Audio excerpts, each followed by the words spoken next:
Muito boa noite, quinta-feira, 25 de novembro de 2021, 11 horas.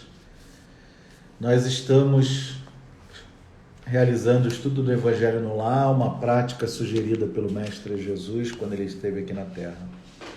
Jesus estava na casa de Pedro e aí terminaram de fazer uma refeição, as pessoas começaram a falar mal uma das outras, dos vizinhos, dos amigos, dos conhecidos. Jesus, observando aquela movimentação, pediu a Pedro que trouxesse a Torá, destacou um trecho da Torá e começou a fazer comentários sobre ela, e aí todo mundo passou a prestar atenção. Essa é uma prática resgatada pela doutrina espírita. Ela sugere que uma vez por semana, numa data, num dia da semana específico, numa hora específica, você traga Jesus para dentro do seu lar. É uma prática muito simples. A gente pega um livro de página, eu utilizo o Pão Nosso, mas você pode usar qualquer livro de página que desejar. Eu utilizo o Evangelho segundo o Espiritismo, mas você pode usar a Bíblia, a Torá ou qualquer outro livro de sua religião. E a gente deixa um copo de água, pedindo aos bons espíritos que fluidifique essa água. A gente lê a página, faz uma prece, lê o Evangelho, comenta, faz uma vibração, termina com uma prece e terminou o culto no Evangelho no Lar. Não deve passar de mais do que 30 minutos. Do livro Pão Nosso, Psicografia de Franciscano Xavier, nós vamos ler a página Má Vontade. Essa página destaca um trecho do Evangelho que diz: não vos comuniqueis com as obras infrutuosas das trevas. Não converse com as obras das trevas, não se comunique, não se ligue, não se vincule. Foi dito por Paulo, registrado na carta ao Efésio, capítulo 5, versículo 11. E aí Emmanuel expande esse entendimento e ele fala o seguinte: má vontade gera sombra. O título da página é Má Vontade. Má vontade gera sombra. A sombra favorece a estagnação. A estagnação conserva o mal. O mal entroniza a ociosidade. A ociosidade cria discórdia. A discórdia desperta o orgulho. O orgulho acorda a vaidade. A vaidade atiça a paixão inferior. A paixão inferior provoca a indisciplina. A indisciplina mantém a dureza do coração. A dureza do coração impõe a cegueira espiritual. A cegueira espiritual conduz ao abismo. Entrega as obras infrutuosas da incompreensão pela simples má vontade, pode o homem rolar indefinidamente ao precipício das trevas.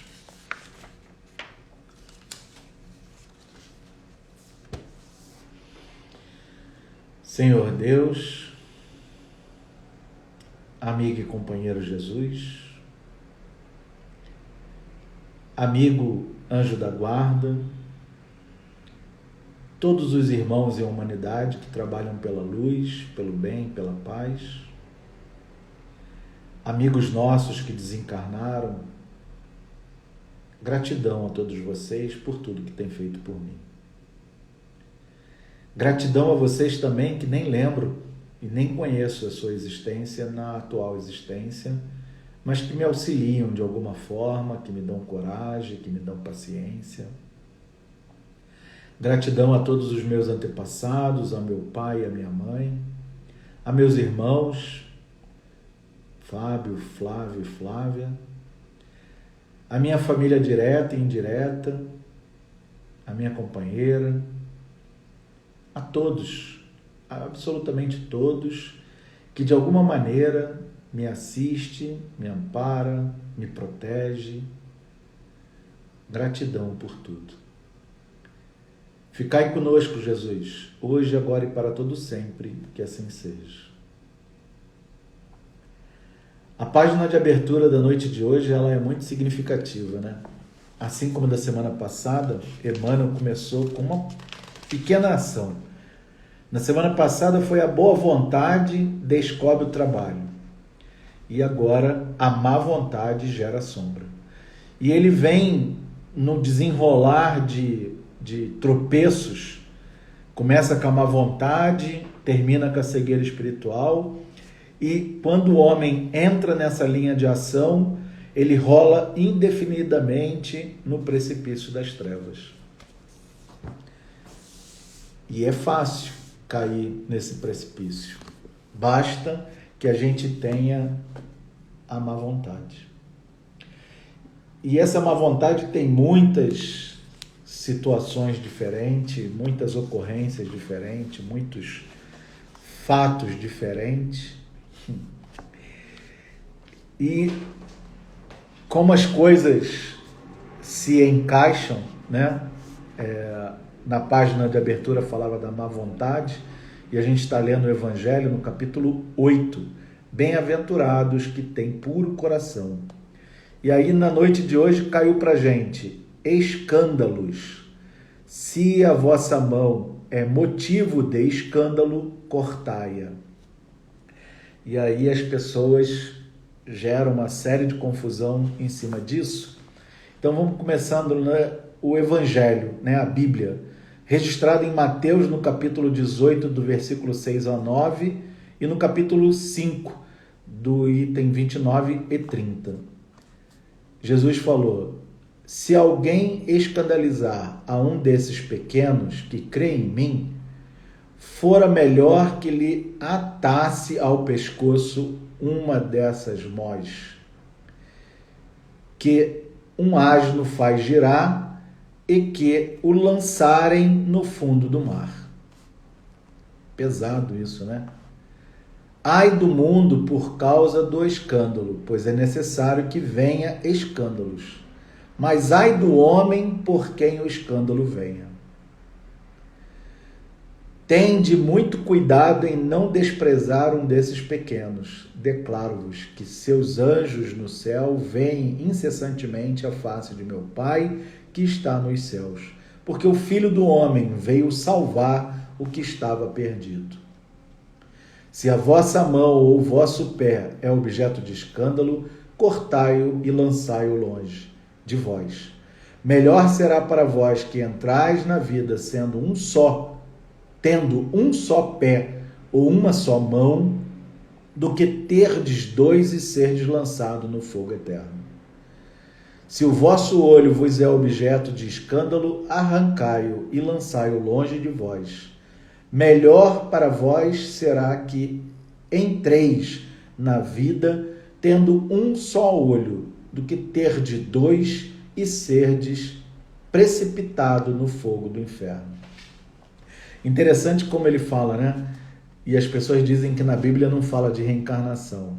Ele fala: não tendes, melhor será para vós que entrais na vida tendo um só pé ou uma só mão. Ué, como é que vai entrar na vida se eu já sou adulto, se eu já nasci, se eu já estou grande? Como é que eu vou entrar na vida? Não é pelo batismo que eu vou entrar na vida, porque ele não fala que tem que cortar nada aqui, ele fala entrar na vida sem. E aí vem a explicação. No sentido vulgar, escândalo se diz de toda ação que de modo ostensivo choca a moral ou a decência. O escândalo não está na ação em si, mas na repercussão que possa ter. A palavra escândalo implica sempre a ideia de um certo arruído.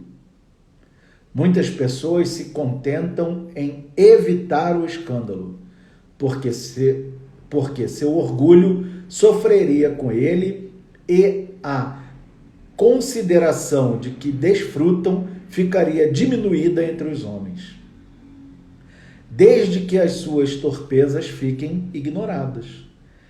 É quando lhe basta para que sua consciência permaneça em paz. São, segundo as palavras de Jesus, sepulcros brancos por fora, mas cheios de podridão por dentro.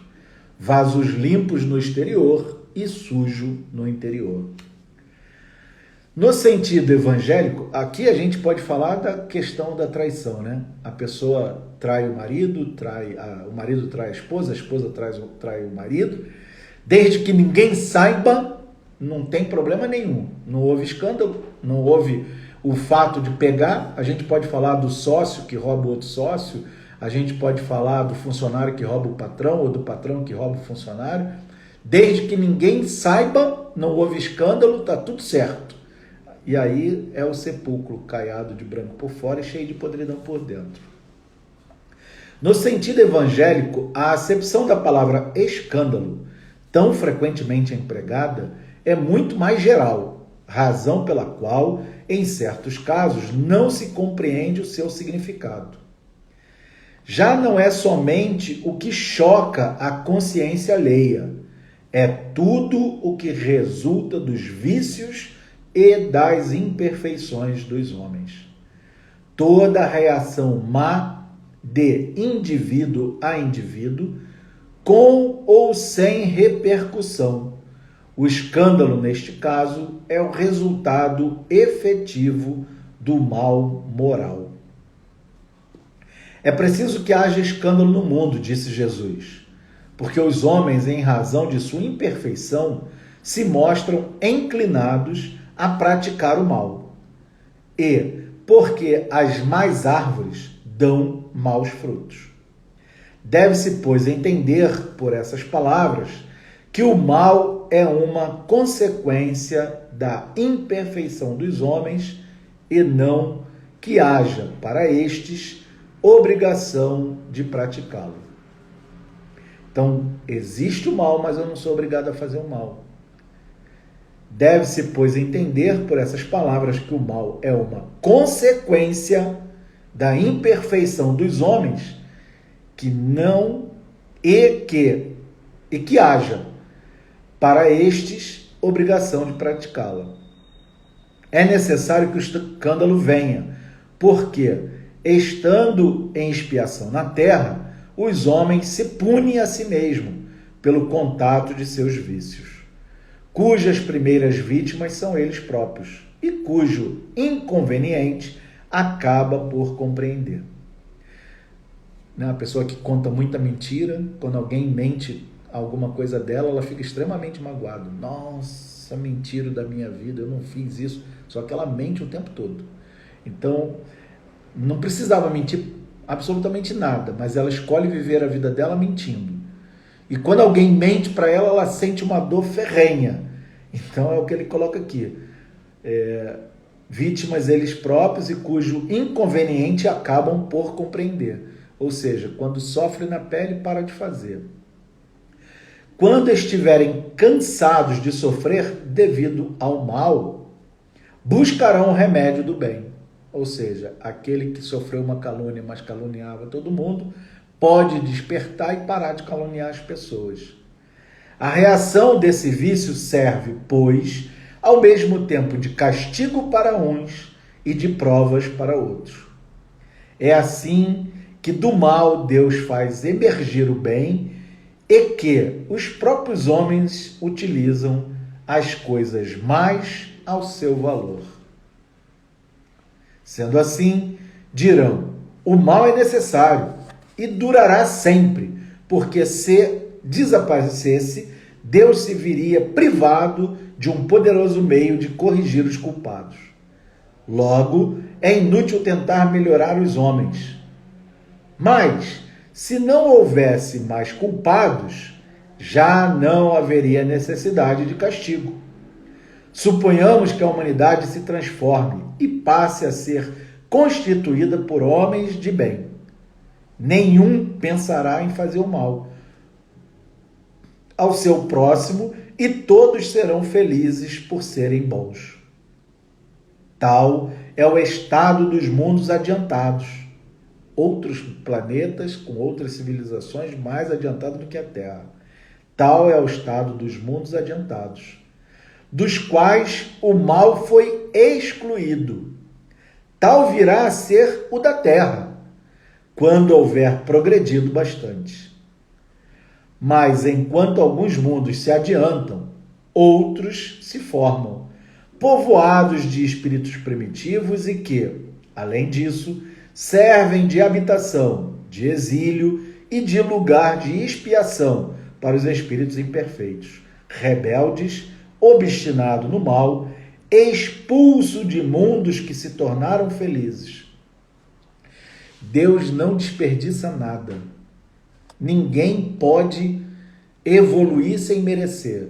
Então, se nós estamos vivendo no planeta Terra, conhecido como provas e expiações, e ele está passando para um planeta de regeneração, as pessoas que habitarem esse planeta, que não desejarem essa mudança e que não fizerem por onde para participar desta mudança, serão excluídos do planeta Terra e levados para outros mundos aonde sejam condizentes com a sua realidade.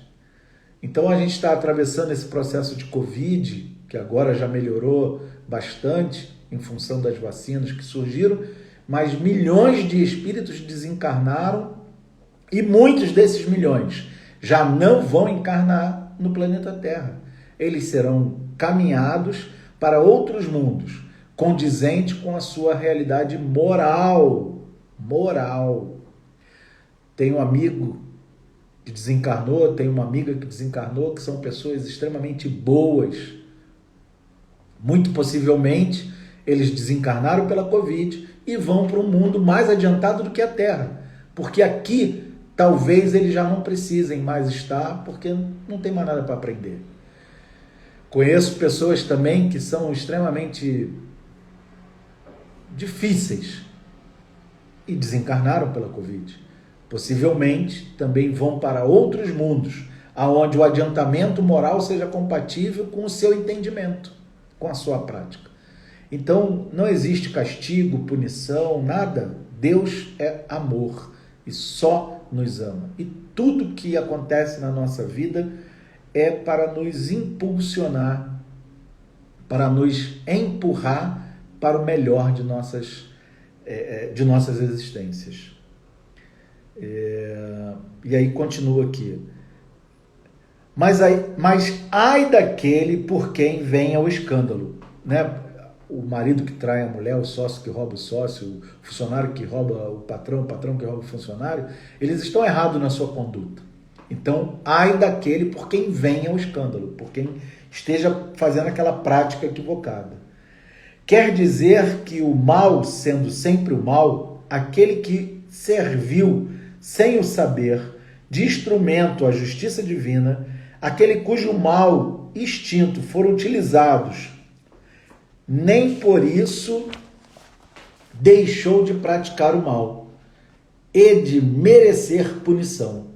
É assim, por exemplo, que um filho ingrato é uma punição ou uma prova para o pai que sofre com isso, porque esse pai talvez tenha sido também um mau filho que fez seu pai sofrer.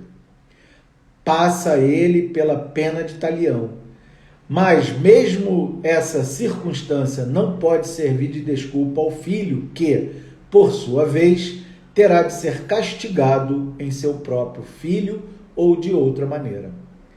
Se a vossa mão é causa de escândalo, cortai. Figura enérgica que seria absurda se tomasse ao pé da letra e que apenas significa que cada um deve destruir em si toda causa de escândalo, isto é, de mal, arrancar do coração todo sentimento impuro e todo princípio vicioso. Quer dizer também que, para o homem, mais vale ter cortada uma das mãos do que servir esta mão de instrumento para uma má ação. Ficar privado da vista do que lhe servir de olho para conceber maus pensamentos. Jesus não disse nenhum absurdo, para quem saiba compreender o sentido alegórico e profundo de suas palavras. Entretanto, muitas coisas não podem ser compreendidas sem a chave que o Espiritismo faculta, que é a reencarnação. Então, nós podemos ver pela página de abertura que uma atitude de má vontade pode desgringolar numa sequência infinita de ações e levar o homem ao inferno, né? E nós vimos no Evangelho que a conduta do homem, ela precisa ser modificada para que ele não seja causa de escândalo, mas que o escândalo precisa existir num planeta de provas e expiações para ensinar as pessoas de que não é esse o caminho. E nós também aprendemos que ninguém é obrigado a fazer o mal. Ou seja, ninguém nasce para ser mal, ninguém nasce para cometer erro, ninguém nasce para ser uma pessoa ruim, ninguém nasce para ser uma pessoa violenta. Nós é que escolhemos agir assim durante a nossa existência e Deus se serve dessa nossa conduta equivocada para fazer melhorar outros espíritos que estão à nossa volta. Então, ai de quem é motivo de escândalo, porque mesmo ele auxiliando na lei divina, punindo seus irmãos em humanidade que precisam passar por aquele dissabor, ele também é culpado e ele também irá responder pelos seus equívocos, pelas suas falhas, por todas as problemáticas que ele veio causando durante a sua atual existência. Então, o melhor remédio continua sendo aquela frase de Jesus Cristo: só faça com o outro o que você gostaria que fosse feito com você mesmo. Em todas as circunstâncias da vida, em todas as ações, em todas as palavras.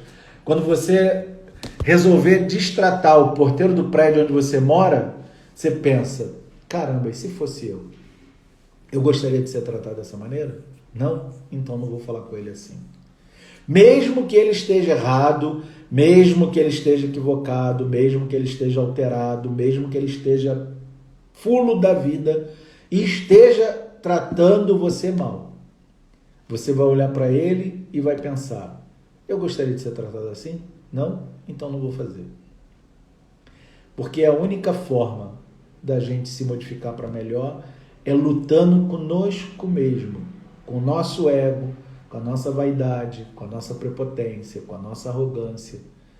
Porque tudo isso é defeito de um espírito milenar que, segundo Divaldo, já vive aqui no planeta Terra há entre 11 e 50 mil anos de idade, trocentas mil encarnações, muitos equívocos, muitos erros, muita causa de dor, de sofrimento e de lágrima.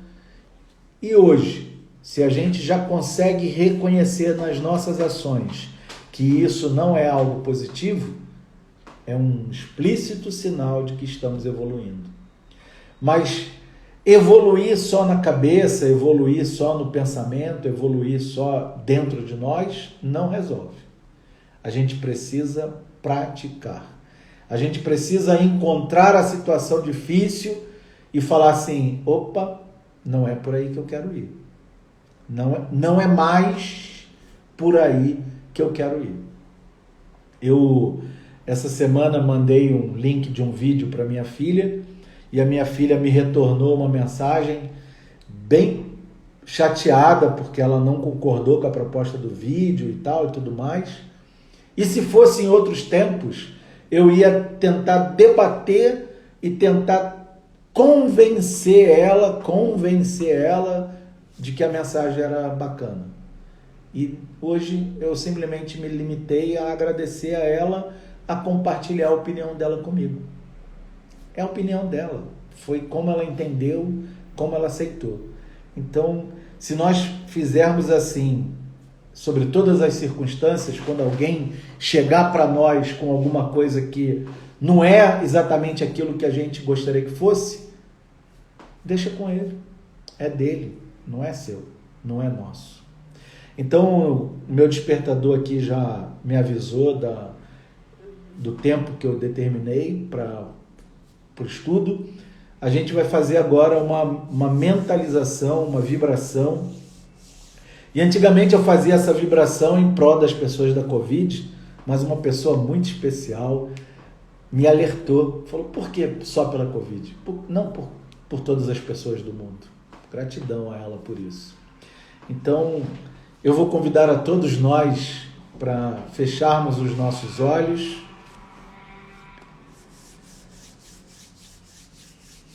para visualizarmos uma chama, uma fogueira,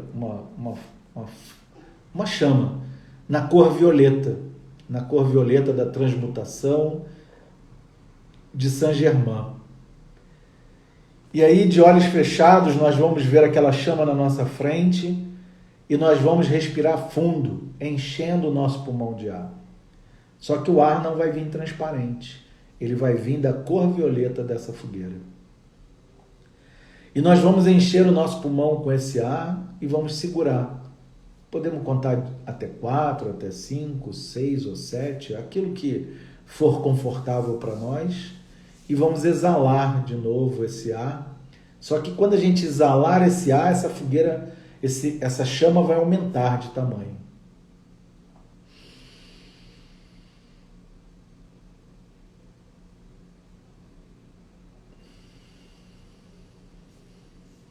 E a gente vai repetir esse processo mais uma vez. E essa chama vai aumentando de tamanho, ampliando, tomando toda a nossa residência, tomando o prédio onde residimos. À medida que inspiramos e expiramos, ela vai se ampliando e toma toda a cidade de São Paulo. Todos os corações, todas as almas, todos os espíritos, em todos os planos da vida vão sendo impactados e sensibilizados por essa chama violeta. E ela vai transmutando toda dor, sofrimento, tristeza, amargura, doença, em saúde, felicidade, paz, harmonia e abundância. E à medida que respiramos e expiramos, vemos essa chama violeta envolver todo o planeta Terra. Consigamos visualizar todo o planeta Terra envolto nessa chama violeta da transmutação. E todas as almas de todos os seres vivos, nos 7 planos da vida, vão recebendo essa energia transmutadora, vão se acalmando, serenando, transmutando em si, em seu DNA, toda dor, toda tristeza, toda amargura, em paz, harmonia, abundância e felicidade.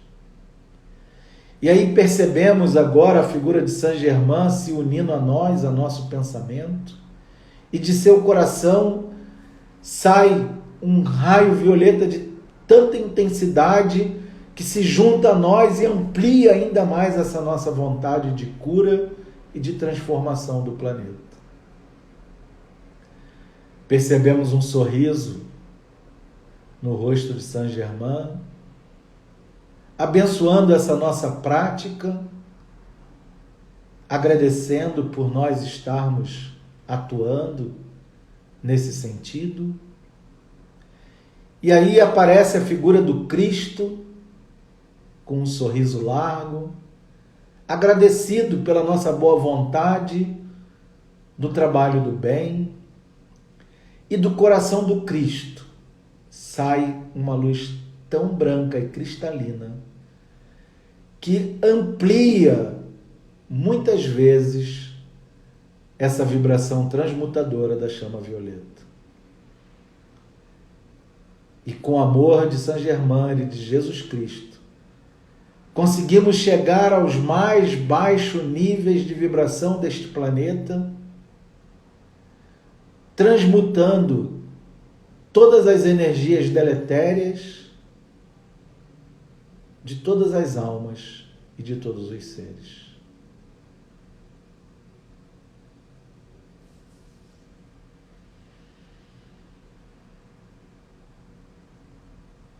amigo e companheiro Jesus, obrigado, Senhor, pelo teu amor para conosco. Obrigado pelas lições do teu Evangelho. Obrigado também pela tua paciência, Senhor, com os nossos erros e desatinos. Mestre Jesus, nos colocamos a serviço de Ti para tudo aquilo que o Senhor desejar que façamos. Que de nossa mente, de nossa alma, de nosso coração, de nossa boca, só saiam palavras de luz, de cura, de amor e de fraternidade. Que possamos, Senhor, ser teu instrumento de amor encarnado no planeta Terra. Que possamos, Senhor, modificar a nós mesmos em primeiro lugar, para sermos criaturas melhores, dignas de vivermos no mundo de regeneração. Fluidifica, Senhor, essa água que aqui deixamos depositada, porque somos pedintes e precisamos de Ti. Gratidão, Senhor Jesus, por tudo que tem feito por todos nós, hoje, agora e para todo sempre. Que assim seja. E assim a gente bebe a água que nós deixamos aqui.